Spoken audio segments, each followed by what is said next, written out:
गरीब और अमीर बहू की नवरात्रि।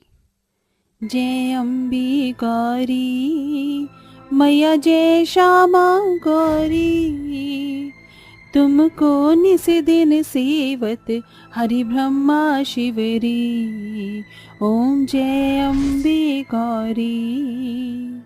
हे माँ दुर्गा, मेरी छोटी सी परिवार पर अपनी दया दृष्टि बनाए रखना। जय माता दी। ललिता अपनी बूढ़ी सास सीता और बिस्तर पर पड़े पति मोहन के साथ बड़ी गरीबी में जिंदगी बिता रही है। 6 महीने पहले तक ये परिवार हंसता खेलता हुआ करता था। मोहन नवरात्रि के दिनों में माँ दुर्गा की मूर्ति बनाकर बाजार में बेचता है और बाकी के दिनों में मजदूरी करके जैसे तैसे घर का खर्चा चलाता था। मगर 6 महीने पहले वो नवरात्रि में बाजार से मूर्तियां बेचकर लौट रहा होता है। तभी एक गाड़ी उसे टक्कर मारकर चली जाती है। मोहन की जान तो बच जाती है, मगर उसकी रीढ़ की हड्डी टूट जाती है। तब से ललिता कोठी में खाना बनाने का काम करती है। अच्छा माँ जी, मैं काम पर जा रही हूँ, आप और मोहन जी खाना खा लीजिएगा। ललिता बहू, 1-2 रोटी तू भी खाती जा, तू पेट से है। ऐसी हालत में तेरा ज्यादा देर तक भूखा रहना ठीक नहीं। माँ जी आप मेरी चिंता मत कीजिए, मैं मालकिन के यहाँ खा लूंगी। ये बोलकर वो गरीब बहू दिल ही दिल में कहती है, हे माँ दुर्गा, मुझे माफ कर देना। अगर माँ जी से झूठ बोलने के सिवा मेरे पास कोई चारा भी नहीं था, क्योंकि आटा इतना कम था कि बस गिनकर माँ जी और मोहन जी के लिए ही रोटियां बन पाई थी। अगर उसमें से मैं भी खा लेती तो फिर माँ जी को या मोहन जी को आधा पेट खाकर ही रहना पड़ता। ललिता के काम पर पहुंचते ही अमीर घमंडी बहू कीर्ति उस बेचारी को बहुत सुनाती है। आओ आओ महारानी, तुम्हारा ही इंतजार हो रहा था। क्यों री, आज कौन सा बहाना लगाएगी ललिता? तू ऐसे नहीं मानेगी, तेरी क्लास सासू माँ ही अच्छे से लगाएंगी। सासू माँ, ललिता आ गई है। तभी प्रेरणा महंगी सी साड़ी पहने हुए वहां आती है। नमस्ते माँ जी। भाड़ में जाए तेरा नमस्ते। अगर तुझसे काम नहीं होता तो बता दे, ये रोज रोज देर से आने का चक्कर नहीं चलेगा, समझी? जल्दी से जाकर नाश्ता बना और फिर अच्छे से मंदिर की सफाई कर देना, कल से नवरात्रि शुरू हो रही है। जी मालकिन। नाश्ता बनाकर ललिता मंदिर की सफाई करती है। तभी कीर्ति घमंड में कहती है, अरे ओ कामचोर, ये क्या हल्के हाथों से सफाई कर रही है? अच्छे से हाथ चला, मंदिर का फर्श एकदम साफ से चमकना चाहिए। जी छोटी मालकिन। मंदिर साफ करने के बाद मालकिन से पैसे मांग लूंगी, अपने घर के लिए नवरात्रि का सामान भी तो लाना है। सफाई खत्म करके ललिता हॉल में आती है, जहां दोनों अमीर सास बहू एक साथ गद्देदार सोफे पर बैठी होती हैं। मालकिन, मुझे थोड़े पैसे दे दीजिए, कल की नवरात्रि की कलश स्थापना के लिए सामान खरीदना है। अरे, मैंने तुझ गरीब की नवरात्रि का ठेका थोड़ी ही लिया है। और वैसे भी माँ दुर्गा तुम जैसे गरीबों के घर में नहीं जाएंगी, क्योंकि जिस गरीबी में तुम जी रहे हो उसमें तुम माँ दुर्गा को नवरात्रि में क्या ही चढ़ावा चढ़ाओगे। मालकिन, माँ दुर्गा महंगे चढ़ावे से खुश नहीं होती, बल्कि सच्ची श्रद्धा भक्ति से प्रसन्न होती हैं। ये सुनकर प्रेरणा की अमीर घमंडी बहू 20 रुपए का नोट गरीब ललिता के मुंह पर मारते हुए बोलती है, ये ले, ये 20 रुपए उठा और जा मना ले इससे अपनी नवरात्रि। तुम गरीबों को बहुत शौक है ना बड़ी बड़ी बातें करने का, करके दिखा इस 20 रुपए से नवरात्रि। मैं भी तो देखूं इस गरीब बहू की दुर्गा भक्ति में कितनी शक्ति है। ललिता आंखों में आंसू लिए 20 रुपए लेकर बाजार आती है और एक ठेले वाले से हिचकती हुई पूछती है, भैया जी, ये नारियल कितने का है? एक नारियल 50 रुपए का है।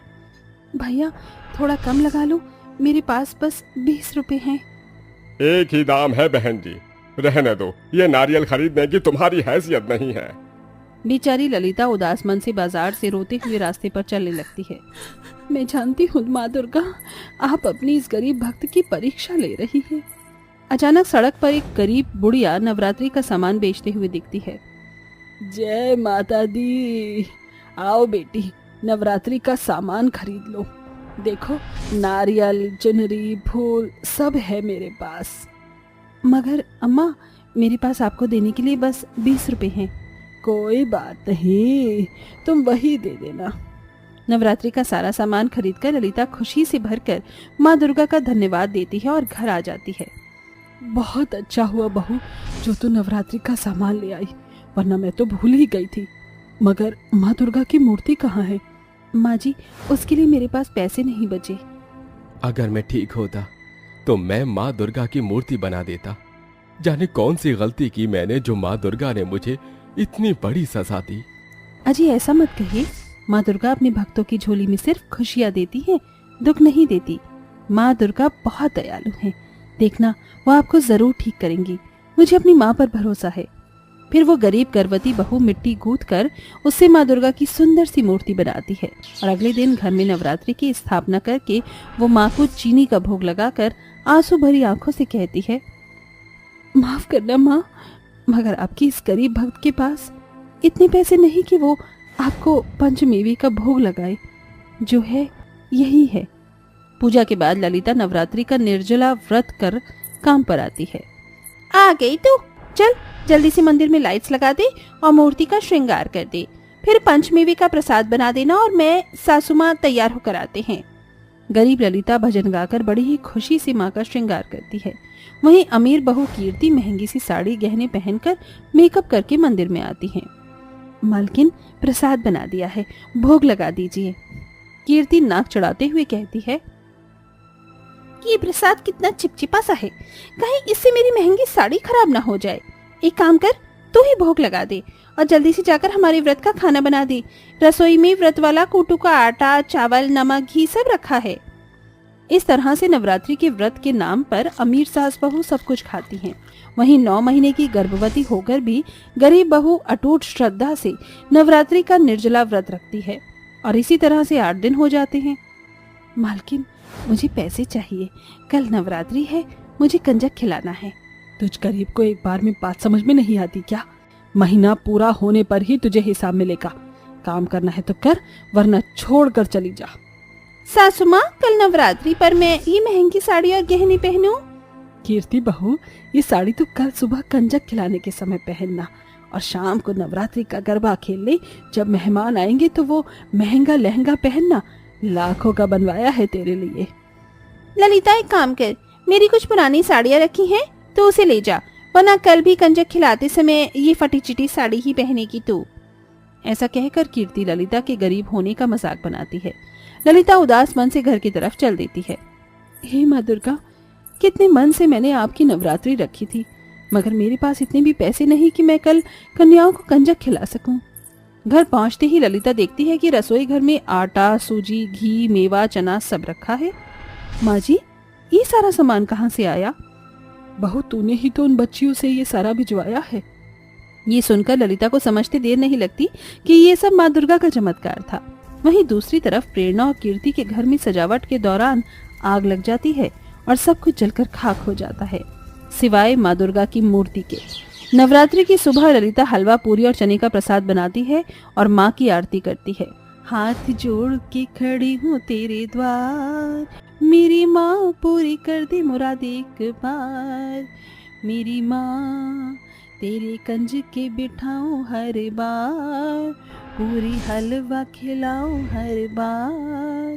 तेरी ज्योत जलाऊं, लाल चुनरी उड़ाऊं, माता रानी ओ मेरी माता रानी।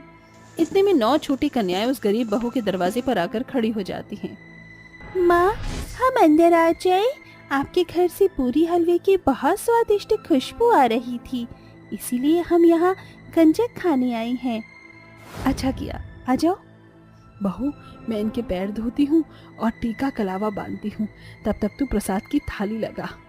गरीब सास सभी कन्याओं के पैर धोकर उन्हें टीका लगाती है और कलावा बांधती है। वहीं गरीब बहू उन्हें कंजक खिलाती है। थोड़ा और हलवा दूं? हमारा पेट भर गया। सभी कन्याएं गरीब सास बहू को आशीर्वाद देती हैं, जिसके बाद वो बिस्तर पर पड़े मोहन के पास जाके आशीर्वाद देकर चली जाती हैं।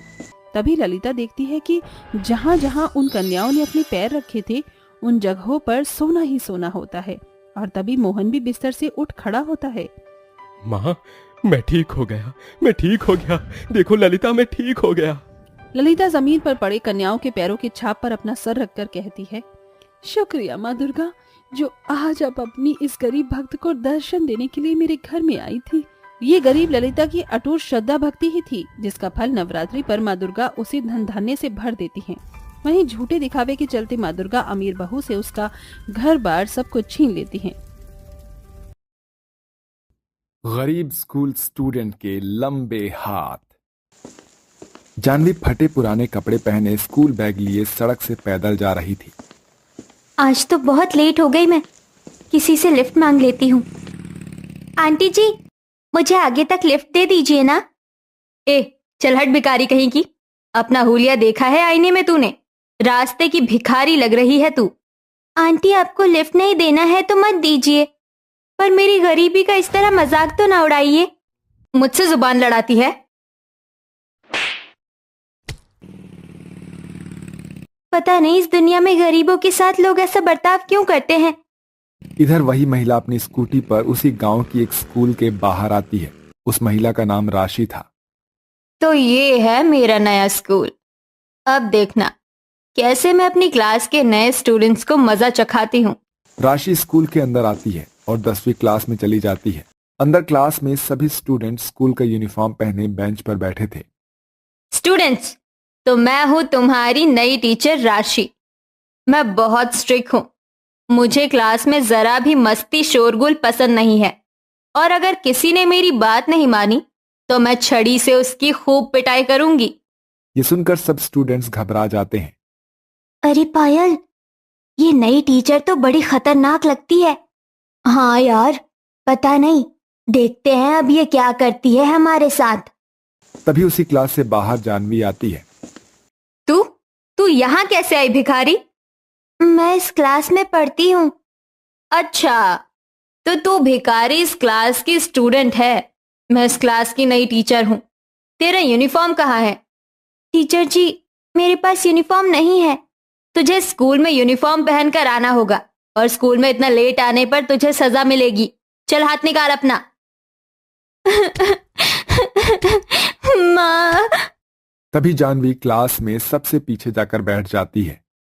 बड़ी जुबान लड़ा रही थी ना मुझसे। अब देखती जा भिखारी, मैं क्या करती हूँ तेरे साथ। चलो सबसे पहले इस क्लास के स्टूडेंट से अपना आज का जेब खर्च निकालती हूँ। तभी राशि सामने बैठे राहुल को बुलाती है। कितने पैसे है जेब में? टीचर जी 20 रुपए हैं। चल निकाल पैसे। ये सुनकर सभी दंग रह जाते हैं। तभी राहुल अपनी जेब से पैसे निकालकर अपनी टीचर राशि को दे देता है। चल अब अपने बेंच पर जाकर बैठ। ए, तू अब। तभी रोहन आता है और वो अपनी जेब से 30 रुपए निकालकर राशि को दे देता है। पायल, ये टीचर स्टूडेंट से पैसे क्यों ले रही है? पता नहीं, ये टीचर तो बहुत अलग और खतरनाक लगती है। इसी तरह से राशि एक एक करके सभी स्टूडेंट से पैसे लेती जाती है। अब केवल जानवी बची थी। टीचर जी, मेरे पास पैसे नहीं है। भिखारी कहीं की, तेरे पास पैसे भी नहीं है। तभी राशि जानवी को बेरहमी से पीटने लगती है और उसके कपड़े फाड़ देती है। ये देखकर क्लास के सभी स्टूडेंट्स बेहद घबरा जाते हैं। जानवी, चल पैर दबा मेरे। और तुम सब एक बात कान खोल कर सुन लो। कल से जो भी पैसा तुम अपने घर से लाओगे, वो सारा पैसा मुझे लाकर देना होगा। और अगर ये बात किसी ने किसी को बताई तो मैं उसे 10वीं में फेल कर दूंगी, समझे? चलो सब एक एक करके अपना टिफिन लेकर आओ मेरे पास। अपनी नई टीचर का बर्ताव और गुस्सा देखकर सभी स्टूडेंट्स घबरा जाते हैं और सभी एक एक करके अपना अपना टिफिन लाकर राशि को देते हैं। और राशि बड़े मजे से एक एक स्टूडेंट्स का टिफिन खा जाती है। और जानवी बेचारी लगातार राशि के पैर दबाए जा रही थी। शाम का समय था। तभी जानवी अपने फटे कपड़ों के साथ घर आती है। वो अपने गरीब माता पिता कुलदीप उर्मिला के साथ रहती थी। कुलदीप के पास इतने भी पैसे नहीं थे कि वो अपनी बेटी जानवी को स्कूल का यूनिफॉर्म खरीद कर दे सके। जानवी बिटिया, ये तेरे कपड़े कैसे फट गए? माँ, वो क्लास में बेंच में अटक गए थे। थोड़े समय बाद, ये नई टीचर तो बड़ी खतरनाक है। अगर मैंने किसी को टीचर के बर्ताव के बारे में बताया तो टीचर मुझे फेल कर देंगी। अगले दिन जब सभी स्कूल आते हैं तभी राशि फिर से यूनिफॉर्म ना होने से जानवी को पीटने लगती है और फिर से उससे अपने पैर दबवाने लगती है। और कल की तरह ही आज भी सभी स्टूडेंट से पैसे और टिफिन छीन लेती है। शाम का समय। अरे वाह, आज तो अपनी क्लास के स्टूडेंट से 300 रुपए मिले हैं मुझे। चलो रोज रोज अपनी स्कूटी के पेट्रोल का खर्च तो निकल जाएगा। उसके बाद रोज रोज राशि क्लास के बच्चों के साथ ऐसा ही करने लगती है। एक दिन राशि जानवी को मार मार कर क्लास के बाहर निकाल देती है। तभी जानवी एक दरिया के पास आती है जहाँ पर उसे पीले रंग की बड़ी सी मछली दरिया के बाहर तड़पती हुई दिखती है। उसके पेट में एक बड़ी सी लकड़ी घुसी हुई थी। ये देखकर जानवी उस मछली के पेट से लकड़ी निकालती है और उसके जख्मों पर अपना कुर्ता फाड़कर बांध देती है। जानवी, तुमने मेरी सहायता की, तुम्हारा बहुत बहुत धन्यवाद। अरे, तुम मछली होकर बात कैसे कर रही हो और तुम्हें मेरा नाम कैसे पता? जानवी, मैं एक जादुई मछली हूँ। मैं काफी समय से यहाँ तड़प रही थी, तुमने मेरी सहायता की, मैं भी तुम्हारे लिए कुछ करना चाहती हूँ। बताओ क्या चाहिए तुम्हें? तभी जानवी अपनी टीचर के सारे जुल्मों के बारे में उस जादुई मछली को बताती है। कोई बात नहीं जानवी, मैं तुम्हें एक जादुई शक्ति देती हूँ। इसकी सहायता से तुम अपने दोनों हाथ जितने चाहे उतने लंबे कर सकती हो और अपनी टीचर को मजा चखा सकती हो। वो जादुई मछली जानवी को अपनी शक्ति देकर दरिया में चली जाती है। इसके बाद अगले दिन जानवी स्कूल आती है और क्लास में सबसे लास्ट बेंच पर बैठ जाती है और राशि टीचर अपनी कुर्सी पर बैठे बैठे सो रही थी। इस टीचर ने हमें बहुत परेशान किया है ना, इसे अभी मजा चखाती हूँ।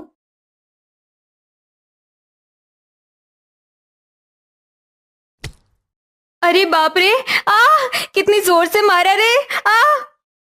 राशि गुस्से से खड़ी हो जाती है। किसने मारा मुझे लकड़ी से? हाँ, किसने किसने की यह हरकत? क्या हुआ टीचर जी? मेरे मुंह पर लकड़ी से किसने मारा? लकड़ी से? पर हम सब तो यही बैठे पढ़ाई कर रहे हैं, हमने नहीं देखा टीचर जी। राशि को समझ ही नहीं आ रहा था कि उसे किसने मारा। इधर सभी स्टूडेंट्स जानवी को देखकर मुस्कुराने लगते हैं। तभी राशि सबसे पैसे लेती जाती है और सबके पैसों को अपने टेबल पर रखकर बोर्ड पर कुछ लिखने लगती है। तभी जानवी अपना हाथ लंबा करके वो पैसे झट से खींच लेती है और उन पैसों को क्लास की खिड़की से बाहर फेंक देती है। तभी राशि पीछे मुड़कर टेबल पर देखती है। अरे पैसे कहाँ गए? किसने उठाए टेबल से पैसे? सभी बच्चे एक साथ कहते हैं, हमने नहीं उठाए टीचर। मेरे साथ मस्ती? अभी एक एक करके सबकी तलाशी लेती हूँ और जिसके पास पैसे मिले तो उसकी खैर नहीं। राशि एक एक करके सबकी तलाशी लेने लगती है पर किसी के पास उसे पैसे नहीं मिलते। ऐसा कैसे हो सकता है? आखिर पैसे गए कहाँ? राशि परेशान होने लगती है। थोड़े समय बाद वो सारे बच्चों के टिफिन अपने टेबल पर रखकर उन्हें खाने लगती है। बड़ा शौक है ना टीचर जी को बच्चों के टिफिन खाने का, अभी इन्हें मजा चखाती हूँ। तभी जानवी को सामने दीवार पर एक छिपकली दिखाई देती है। ये देखकर जानवी अपना हाथ झट से लंबा करती है और उस छिपकली को पकड़कर सीधे राशि के पास टिफिन में फेंककर अपना हाथ झट से खींच लेती है। जब राशि की नजर उस छिपकली पर पड़ती है, अरे बाप रे, इस खाने में तो छिपकली है। इसका मतलब मैंने छिपकली मिला खाना खा लिया। राशि चिल्लाते हुए बाहर भागकर जाती है। अरे जानवी, ये कैसे किया तूने? ये टीचर को सबक सिखाने वाला मैजिक है। अब देखते जाओ सब कैसे मैं इस टीचर को इस स्कूल से भगाती हूँ। उसके बाद अगले दिन राशि बच्चों से टिफिन लेना बंद कर देती है। एक दिन राशि बोर्ड पर लिख रही थी, तभी पीछे बैठी जानवी अपने दोनों हाथ लंबे करके पीछे से राशि को जोर से चाटे मारती है। किसने मारा मुझे? क्या हुआ टीचर जी? हम सब तो लिख रहे हैं। राशि फिर से लिखने लगती है। तभी जानवी फिर से अपने हाथ लंबे करके राशि को पीछे से चाटा मारती है। कौन मार रहा है मुझे? टीचर जी, क्या हो गया आपको? आपके पास तो कोई नहीं है, फिर कैसे कोई मार सकता है आपको? राशि फिर से बोर्ड पर लिखने लगती है। तभी इस बार जानवी अपने हाथों से राशि के पीछे से बाल खींच देती है। ये देखकर सभी जोर जोर से हंसने लगते हैं। ये क्या हो रहा है मेरे साथ? मेरे सिर के बाल किसने खींचे? राशि जैसे ही कुर्सी पर बैठने लगती है तभी जानवी अपने हाथों को लंबे कर उस कुर्सी को खींच लेती है, जिसके बाद राशि धड़ से नीचे गिर जाती है। ये देखकर सभी हंसने लगते हैं। मेरी कमर। टीचर जी, क्या हुआ? चक्कर आ रहे हैं क्या आपको? ये क्या हो रहा है मेरे साथ? मेरा पैर। अरे बाप रे, ये क्या हो रहा है? कहीं इस क्लास में कोई भूत तो नहीं है? भागो यहाँ से। राशि दुम दबाकर वहां से भाग जाती है। तभी सारे स्टूडेंट्स हंसते हंसते बाहर आते हैं। वाह वाह जानवी, क्या सबक सिखाया है तूने टीचर को? उसके बाद अगले दिन राशि ने उस स्कूल से अपना ट्रांसफर करवा लिया और अब जानवी की क्लास में एक अच्छा टीचर आ गया जो उन्हें मन लगाकर पढ़ाने लगा। ससुराल में पहला बच्चा।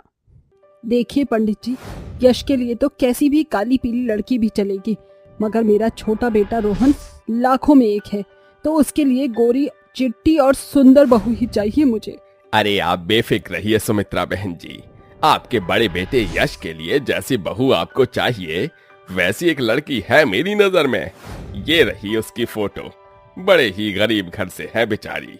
ठीक है पंडित जी, आप जल्दी से जल्दी शादी की बात आगे बढ़ाइए।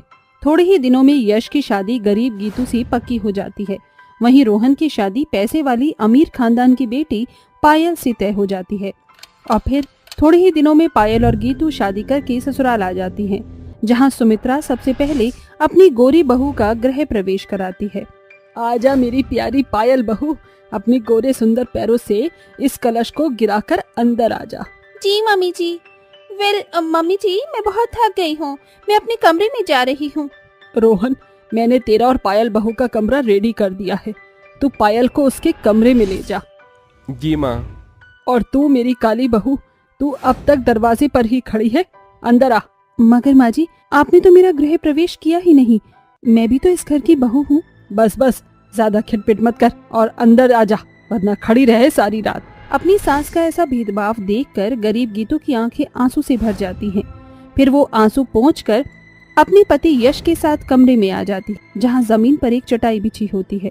ये क्या यश जी, इतने बड़े घर के बेटे होकर भी आप यहाँ सोते हैं, इस जमीन पर? हाँ गीतू, मुझे यही नींद आती है। वो क्या है ना, मुझे यही की आदत है। तो यही बात आप मेरी आंखों में आंखें डालकर बोलिए, आप मुझसे कुछ छिपा रहे हैं। इतना तो मैंने भी देख लिया कि माँ जी का आपसे कुछ खास लगाव नहीं। ऐसा इसलिए गीतू क्योंकि मैं माँ का सगा बेटा नहीं, मगर मैं तो अपने पूरे दिल से सुमित्रा माँ को ही माँ अपनी मानता हूँ। वैसे 5 साल का था जब पिताजी माँ को शादी करके घर लेकर आए थे, मगर इतने सालों में भी माँ मुझे अपना बेटा नहीं मान सकी, वो मुझे सौतेला ही मानती है। ऐसा कहते हुए यश के दिल में छिपा दर्द उसकी आंखों में आंसू बनकर बह जाता है। यश जी, मैं हूं ना आपकी जिंदगी में, आप अकेले नहीं हैं, एक दिन सब ठीक हो जाएगा। अगले दिन सुबह गीतू उठकर सारा काम करके सबके लिए खाना बनाती है। वहीं पायल सुबह के 11 बजे कमरे से बाहर आती है। ऐसे ही दिन गुजरते जाते हैं, जिसके साथ सुमित्रा की दोनों गोरी काली बहुएं प्रेग्नेंट हो जाती हैं, जिस पर सुमित्रा अपनी गोरी बहू के प्रेग्नेंट होने की बात से तो बहुत खुश होती है, मगर अपनी गरीब काली बहू के प्रेग्नेंट होने से बिल्कुल भी खुश नहीं होती। साथ ही घर के सारे काम भी उसी से करवाती। एक दिन गीतू हॉल में पोंछा लगा रही होती है, तभी पायल उसे चिढ़ाते हुए बोलती है, मम्मी जी, अपनी इस काली जिठानी को देखकर मेरा ना काला कट्टा खाने का बड़ा मन हो रहा है। इसमें कौन सी बड़ी बात है पायल बहू, ये मेरी प्यारी बहू का ससुराल में पहला बच्चा है। तुझे जो खाने का मन हो मुझे बताना, मैं तेरे लिए अभी मंगवा देती हूँ। ए मेरी काली बहू, ये पूछा बाद में लगाना, पहले जाकर बाजार से मेरी पायल बहू के लिए काला खट्टा ले आ। ठीक है माँ जी। माँ जी, मुझे 10-20 रुपए और दे दीजिए, मैं बाजार से कैरी खरीद कर ले आऊंगी। मुझे कई दिनों से कैरी की चटनी खाने का बहुत मन कर रहा है। माँ जी, पता नहीं मेरी इस जली हुई उपली जैसी जेठानी का मुझे क्या जलन है, जब देखो मेरी देखा देखी करती रहती है। अरे ओ मेरी काली बहू, तेरे लिए मेरे पास एक भी चवन्नी नहीं, समझी? बड़ी आई कैरी की चटनी खाने। अब खड़ी खड़ी मेरी गोरी बहू को नजर क्यों लगा रही है, जा यहाँ से। पायल के साथ साथ गीतू का भी ससुराल में ये पहला बच्चा था। सुमित्रा अपनी गोरी गर्भवती बहू की तो हर फरमाइश फटाफट पूरी कर देती, मगर जब बारी गीतू की आती तो वो उसे बुरी तरह फटकारती, जिस कारण बेचारी गरीब गीतू मनमार कर रह जाती। गुजरते महीनों के साथ पायल और गीतू की प्रेगनेंसी के 5 महीने पूरे हो जाते हैं। तभी एक दिन पायल अपनी सास और पति के साथ बैठकर मूवी देख रही होती है। तभी अचानक, आउच! क्या हुआ पायल, तुम ठीक तो हो? रोहन, मेरे होने वाले बेबी ने किक किया। अरे तुम दोनों मियाँ बीवी अंग्रेजी में खिटपिट करते रहोगे या मुझे भी कुछ बताएगा कोई? माँ, पायल के अंदर से बच्चे ने लात मारी। क्या सच? मैं भी तो देखूं। जैसे ही सुमित्रा अपनी गोरी बहू के पेट को छूने के लिए हाथ बढ़ाती है, तभी पायल चिढ़कर कहती है, मामी जी, आप ये क्या कर रही हैं? आपके हाथ कितने गंदे हैं, प्लीज मुझे और मेरे होने वाले बच्चे को मत छूइए। उस दिन पहली बार सुमित्रा को अपनी बहू का ऐसा कहना बहुत खटकता है। इसी तरह वक्त गुजर जाता है और समय के साथ दोनों को 7 से 8 महीने हो जाते हैं।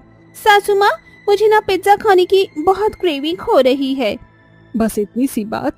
वैसे बहू, तुझे पता नहीं होगा कि मुझे पिज्जा बनाना आता है। अब देख, तेरी ये सास अपने हाथों से अपनी प्रेग्नेंट बहू के लिए एकदम स्पेशल पनीर पिज्जा बनाएगी। सॉरी मामी जी, मगर आपके बनाए पिज्जा और रेस्टोरेंट के पिज्जा में बहुत फर्क है।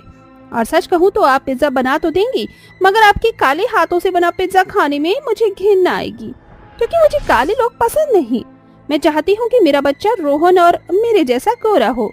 अपनी गोरी घमंडी प्रेग्नेंट बहू की इस बात से सुमित्रा की आंखों में ना चाहते हुए भी आंसू छलछला आते हैं। तभी गीतू कहती है, माफ करना देवरानी जी, मगर आज जिन हाथों से तुम्हें घिन आ रही है ना, उन्हीं हाथों ने तुम्हारे पति को सालों तक पालकर बड़ा किया है। यहाँ तक कि उसी माँ ने अपने खून से सींचकर 9 महीने अपने बच्चे को कोख में पाला है और उसे दूध तक पिलाया है। बस करो ये बकबक और अपना ये फ्री का फोकट का ज्ञान मुझे मत दो। ये कहकर पायल कमरे में चली जाती है। ऐसे ही दिन बीतते हैं और दोनों बहुओं को 9 महीने हो जाते हैं, मगर अब तक न पायल का घमंड कम होता है और न ही सुमित्रा अपनी गरीब बहू को अपनाती है, बल्कि वो बड़े ही धूमधाम से अपनी गोरी बहू की गोद भराई कराती है। ये ले मेरी पायल प्यारी बहू, ये तेरी गोद भराई का शगुन तेरी सास की तरफ से। मैंने तेरे लिए खास ही सोने का हार बनवाया है। थैंक यू माँ जी। मैंने खास तेरे लिए ये गोंद के लड्डू बनाए हैं। मेरा दिल रखने के लिए थोड़ा सा खा ले बहू। पायल बिना लड्डू खाए वहाँ से उठकर सीढ़ी से अपने कमरे में जाने लगती है। तभी सुमित्रा भी अपनी काली बहू की गोद भराई में बैठा हुआ छोड़कर उसे पायल के पीछे पीछे आ जाती है। पायल बहू, तू थोड़ा सा लड्डू खा ले, मैंने बड़े प्यार से बनाया है। सासू माँ, आपकी परेशानी क्या है? जब देखो अपना ये काला भद्दा सा चेहरा लेकर मुझसे और मेरे होने वाले बच्चे से च्युइंगम की तरह चिपकने चली आती हैं। मैंने कहा ना, नहीं खाना मुझे ये सब। अचानक से पायल के हाथ से उसकी सास को धक्का लग जाता है, जिस कारण वो सीढ़ियों से नीचे गिर जाती है। ऐसे में गीतू सुमित्रा के पास आती है। माँ जी, आंखें खोलिए माँ जी। भगवान, अब मैं क्या करूँ? यश और देवर जी तो घर में भी नहीं है। अब मुझे माँ जी को अस्पताल लेकर जाना होगा। जैसे ही गीतू अपनी सांस को लेकर बाहर आती है, बहुत जोर के बारिश शुरू हो जाती है। बारिश के कारण यहाँ एक भी गाड़ी नहीं आ रही, वक्त भी बहुत कम है, क्या करूँ? अचानक गीतू को एक ठेला नजर आता है, जिस पर खींचकर वो बारिश में भीगते हुए अपनी सास को अस्पताल लेकर आती है। कोई है यहाँ मेरी मदद के लिए? डॉक्टर, मेरी मदद कीजिए, ये मेरी सासू माँ है, इन्हें बचा लीजिए। आप चिंता मत कीजिए, नर्स इन्हें संभालो। इसी के साथ गीतू की डिलीवरी पेन शुरू हो जाते हैं। वहीं सुमित्रा की जान भी बच जाती है और वो होश में आती है। बहुत बहुत शुक्रिया डॉक्टर साहब, आपने मेरी जान बचा ली। माँ जी, शुक्रिया मुझे नहीं बल्कि अपनी बहू को कहिए, जो आपको समय रहते यहाँ ले आई। कहाँ है मेरी बहू? उनकी डिलीवरी हो रही है। आपको लाते वक्त उन्हें दर्द शुरू हो गया था। कुछ ही देर में गीतू एक बेटी को जन्म देती है। तभी सुमित्रा वहाँ आ जाती है। माँ जी, ये लीजिए, मेरी बच्ची पर पहला हक आपका है। गीतू बहू, मुझे माफ कर दे। मैं हमेशा तेरे साथ सौतेलापन करती रही, फिर भी तूने मेरी जान बचा ली, वरना तो मैं कभी अपनी प्यारी सी पोती का मुंह देख ही नहीं पाती। इसके बाद सुमित्रा अपनी बहू के साथ घर लौट आती है, जहाँ पायल भी डिलीवरी के दर्द में तड़प रही होती है। सभी मिलकर उसे अस्पताल ले जाते हैं, जहाँ वो भी एक बच्चे को जन्म देती है। मगर अपने घमंड के चलते पायल अपनी सास के अपनेपन और प्यार को खो देती है। और इसीलिए कि गीतू रिश्ते की कद्र करती है, अब सुमित्रा का प्यार उसके हिस्से में भी आता है।